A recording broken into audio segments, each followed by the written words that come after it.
Welcome, dear viewer. I hope you are having a wonderful night. Tonight, I'll be telling some terrifyingly scary stories. I hope you are warm and ready. Let's begin. I was moved from county jail in October of 2016, following my conviction for armed robbery. I'm not here to garner sympathy, but I want to be clear on a couple of things. This was an unfair sentence, not in the usual innocent man put in jail type of schlock, but in the way that they were clearly pushing me towards being put in a particular jail. I had my blood tested, and my hair was sent to a lab. They took pictures of my fingernails. I'd never seen anything like it, but I was basically catatonic. I was in a bad place. I wanted it all to just be over. At the time, I didn't think much about the processing. I didn't think about the records that were passed between the guards and doctors.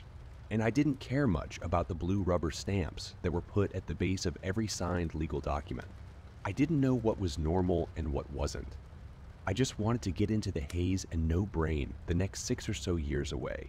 I was put in a cell with Lion Soon, a Chinese-American man. To this day, I don't have the slightest idea what he was in for. Guy looked like your average college kid, but there was just something off about him. He just had this look of complete dissociation, like he was miles away. He never really looked at you. It was as if he looked straight through you. Then again, a lot of inmates get that. I barely managed to talk to him in the first few days. We agreed that I would take the top bunk, but that was pretty much all we managed to talk about. We had a straightforward schedule. Breakfast and work up till 11. Lunch. More work. Some yard time. Dinner. After that, we either got to our specialized programming time, religious services, anger management, etc., or spent an extra hour in the yard. Then, back in the cell, it lights out at 11. In my first few days, I had to go through a lot of orientation. There were the kind of who's who introductions you might expect, but also just someone pointing to which shelf they stock the detergent. Basic stuff. I got a job cleaning the bedding. They were so cheap that a firm enough poke would go straight through them. Like a piece of paper, washing them was basically putting them in a shredder. We had to go on such a low setting that they rarely ever got cleaned. I swear I saw a cockroach in one of the pillowcases once, and the damn thing was still alive after the wash and dry. The pillows were also crap. They ripped easily, and feathers would get stuck to everything. There probably wasn't a room in this whole facility without feathers littering the floor. Hell, they were even in the yard. Most of them were, in fact. We'd have rotating schedules, so I rarely got to work with the same people 2 days in a row. I started to recognize a few faces, but people mostly kept to themselves. There was no locker room talk, no braggarts, no bravado. Bravado. Just people hunkering down and shutting up. But even early on, I noticed something was off. I think it all came down to the yard. People stayed away from the prison yard. No one used the exercise equipment. People just stuck to the walls or silently walked by the fences. There were no loud conversations, no sports, nothing. And as soon as that free hour was up, people were pushing to get back in. From day one, I got the impression that the yard was a bad place to be, but no one was telling me why. What kind of prison has dust on the free weights? By the end of the first week, I'd started to get into the routine. I was out cold by 10 most nights. Hell, if I had the bedding with the fewest holes in it, I might as well use that luxury. But there was that one night when I just couldn't sleep. I'd lay down, and then all of a sudden I'd be wide awake. There was this whistling wind that came down the hall, and it just kept echoing in the back of my head. At first, it was a wind, then a whistle, and with no other sound around, it kept growing in my head until it sounded like a goddamn fire truck siren. I'd push my hands against my ears and cover my head with a pillow. But it didn't do a thing. Finally, I just started to mutter to myself, just to fill the air with some other noise. "Please stop," I'd whisper. "Please stop." And the funny thing, it did. It stopped. The next day, I was exhausted. I kept nodding off. Breakfast, lunch, dinner. Pretty much any time I could sit down. The guards would push me awake, and the other inmates just sort of stared at me. Some of them actively avoided me, like there was something wrong with me. When it was time for the yard, the guards took me aside and asked me to help clean the common area. No yard time for me. I have to sweep some feathers. That night, I went to bed as soon as I could. But the moment my head hit that pillow, I was wide awake again. And down through the hall, there was that howling wind. There was no way for me to sleep. The sound just kept growing, and all my tiredness was just gone. Whispering didn't work anymore. I had to speak out loud. Around midnight, I was still awake. I was just lying there, talking to myself. Put words to the random thoughts in the back of my head to keep my mind occupied. Anything to drown out that awful droning noise outside. I couldn't let it grow further. It was like trying to stop a ship from sinking, one bucket of water at a time. I don't have the slightest idea how Leon tolerated it, but he didn't say a word. Things just got worse. I couldn't sleep that entire night, so when it was time to get up, I could barely stand. I fell asleep brushing my teeth and dropped my toothbrush in the sink. I was so used to talking to myself by then that I'd blurt out whatever came to mind. I was sleep deprived, exhausted, and just confused, and people took notice. There was this one guy, Marlin, who was about as new as I was. Short, athletic guy who was just itching for a fight. I accidentally bumped into him in the lunch queue, and he went off on me. She pushed me out of the line, bashed me over the face with a tray, and just started wailing on me. The guards were taking their sweet time, so I just had to take it, but I couldn't. There was just something in me that wanted to hurt this guy. I grabbed his shirt and looked him in the eyes. "You want to get whipped, Greenie?" I said. "You want us to whip you?" I don't know where the words came from. It was just the first thing that came to mind, and the sleep deprivation just forced it out of my mouth like a hiccup. What did you say?" he stammered. I asked if the little Greenie wanted a whipping. He backed off. His jaw went slack as he just stared at me, unblinking. Just as I'd found words out of nowhere, he'd lost them. His eyes teared up as he backed himself up against a wall. The prison guards came up to restrain us, and I could see all the fight had run out of him. "See you at the orchard, Greenie?" I added. "Whip whip." Marlin broke down. He screamed, tears running out of his eyes. He dropped to the floor, and the guards had to carry him out. I thought I'd feel good after that, but the way everyone was staring at me made me feel like a museum exhibit. I had this sickeningly wide smile painted on my face, but it wasn't mine. None of this was me. I was losing control, and it scared the hell out of me.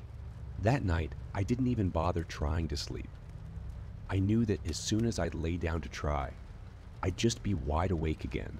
Instead, I tried sleeping on my feet or sitting on the floor. This time, Leon couldn't ignore me. "Are you on something?" he asked. "You itchin'?" "Nah," I said, shaking my head. "Just broken." "You phobic? Trouble with the walls?" "Maybe I don't know. Can't sleep. It looks like you sleep all the time, just not in here." "Yeah," I sighed. "Yeah, that's about right. Did they stamp you when you got here? You got any stamps?" "Some. Yeah. Blue ones. Everyone gets blue ones." "What shape?" "Dunno." I shrugged. Leon took a long look at me. In those few dragging seconds, I could hear the wind outside growing louder, and I winced. I groaned to drown out the noise, but it was barely working. I might have to scream to keep it together for another night. "They got 2 stamps," he said. "A hand and a sunflower. You sure you don't know which one you got?" "Which did you get?" I asked. "What do they mean?" "I have the hand," he said. "Most of us did. I have no idea what it means, but the sunflowers are always a bit." He pointed at me to make a point.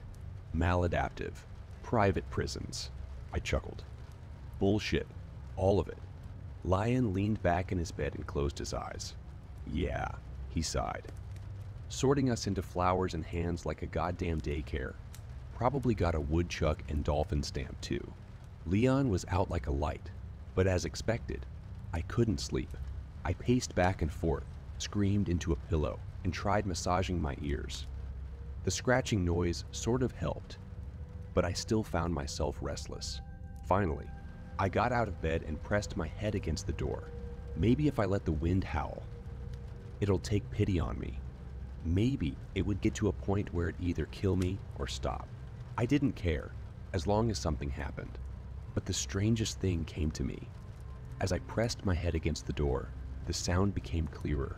The wind softened to a whistle, and then a gentle hum. The more I tried to lean into it and listen, the more beautiful it became. Right there, leaning against the door, I had the best sleep of my entire life. The next morning, Leon pulled me up as the guards did their rounds. I'd slept all through the night, and I felt amazing. But even then and there, at my best, I could hear a little piercing sound. That wind and that whisper were still in the back of my mind, even now, during the day. But all I had to do was lean into it and listen, and a wave of calm would wash over me. It worried me how easy it was. "You got through it?" Lion asked. "I'm getting there." I wasn't paying much attention during breakfast. I was zoned out, listening to what had turned into a melody. Something was speaking to me, but not through words, through emotions and sensations. So it wasn't a word that warned me about Marlin creeping up on me with a sharpened toothbrush. It wasn't the guards or the other inmates. No, it was something in the back of my mind screaming at me to hurt him. So I did. All I heard was laughter. There was this alien joy springing up in my chest, forcing me to my feet. I remember turning around, and the world looked different. I felt 4 feet taller. I was looking into Marlin's eyes, but I didn't see him. I saw a teenage kid running through an orchard, hunted by his older brothers who wanted to beat him with a tire iron. Whip, whip. When I came, I was still laughing. It wasn't my own laugh, and neither was the joy. The howling wind was finally quiet, but I felt like a stranger in my own body. I couldn't feel my limbs, and it took me seconds just to orient myself, to remember my fingers, my feet, and my eyes. Marlin was bleeding on the floor from a dozen wounds. Deep bruising, broken bones, possibly brain damage, from repeated hits to the side of the head. Involuntary twitching, like a fish out of water, opened and closed his mouth. Like me, he just couldn't find the words. It looked like I'd beaten him with a goddamn tire iron. I was taken back to my cell without a word and paraded through the halls like a prize. I could feel the other inmates staring at me, trying to figure me out. As soon as I looked their way, I saw them recoil. I don't know what the hell they'd seen, but they were looking at me like a goddamn monster. I was locked in my cell for hours. No one was allowed in. And all the while, I kept hearing something in the back of my head, singing to me and asking me to listen just a little closer. And as soon as I resisted, that noise turned to pain. Within minutes, I was pacing the cell, spewing whatever nonsense came flooding through my mind. Nonsense about everything and everyone. Just noise. When the guards finally opened the door, I turned to them without skipping a beat. "Deb doesn't know if Eddie is really your son," I rambled. "You think he was premature, but she had that time with Urban at her job the month before. She thinks about telling you. She thinks that might just be the push you need to finally divorce." Taser to the neck, and I didn't even feel it. As I dropped to the floor in a spasm, my body was screaming with laughter. He had her on the copier. She didn't even think about you. She hoped to see him there again next week. And there, somewhere deep inside, I found my own thoughts and words, standing by as someone else held the reins. I wanted to tear my ears out to make it all go away, but I couldn't even move my hands. I'd listened too long and too closely. And now the guards were dragging me by the neck. They took me out to the yard. I heard them talking. They were standing next to me, carrying me, but it still sounded like they were in another room. I could barely make out their voices. Hatchetmen mixed up the bloodworks, they said. Got the wrong class. Shit, we got a bloomer. We had a bloomer this whole time. It's a goddamn Christmas miracle he didn't pop his celly. So why are we taking him out? Just making sure. Protocol. Fuck protocol. Fuck off. They left me in the middle of the yard, lining up in a circle around me. The guard I'd been yelling at stayed inside, weeping over a picture. After a few minutes, I felt a tingle in my hands. It felt like being poured back into my body, like my mind was a liquid. It all came back to me. One thing at a time. Language, memories, and senses choice. Suddenly, I was standing up. The wind was clearer out in the open. It was colder than expected, and I wasn't even wearing my shoes. There was a stillness in the air, but there was something menacing about it, like the eye of a storm. Nothing's happening, I heard. We take him in. Hold on, look up. From afar, it looked like snow. I didn't even question it. Snow in mid-July. Sure, why not? But it wasn't snow.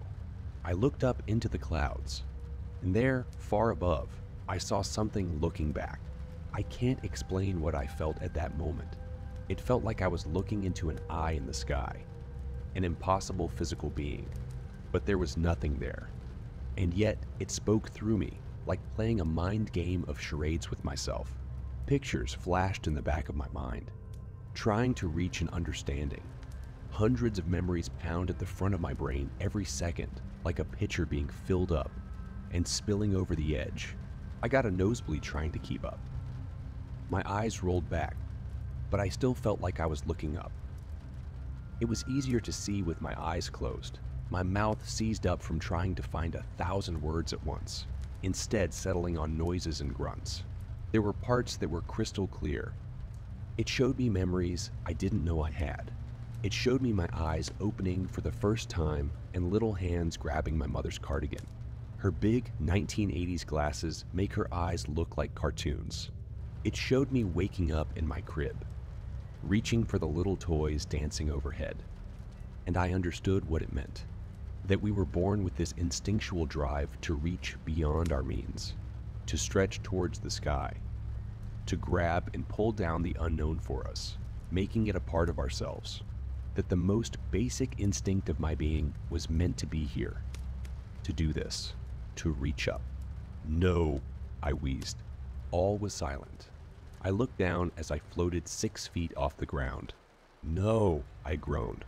Memories of long-lost dreams came rushing back.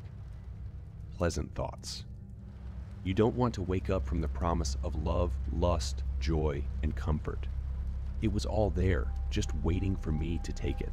All I had to do was reach for it, to reach into the sky and take it. But there was something more.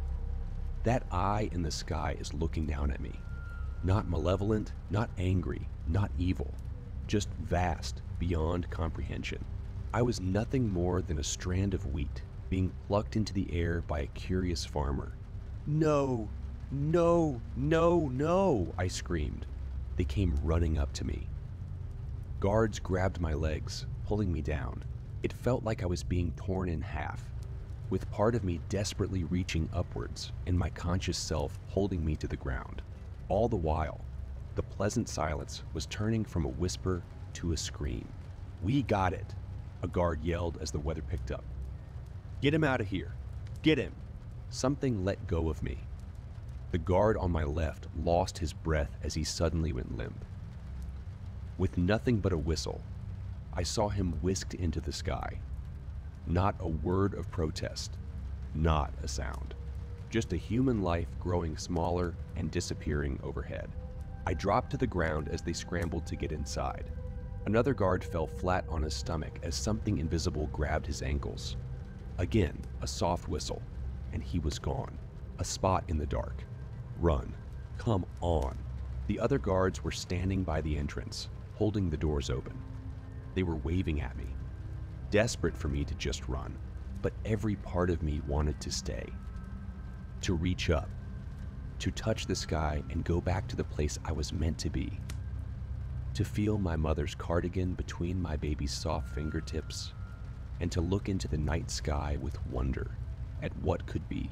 It was all there, and yet my body knew to run. The moment I got inside, I heard thumping. Chunks of meat were sprayed across the yard and fragments of bone got stuck in the barbed wire. Fabric is torn into shreds. Whatever was up there was happy now, and the howling wind was silent. We all just stood there. I could barely breathe. I'd been so close to surrendering to it. Whatever was up there had no intention of caring for me. There was no love, no joy, no comfort.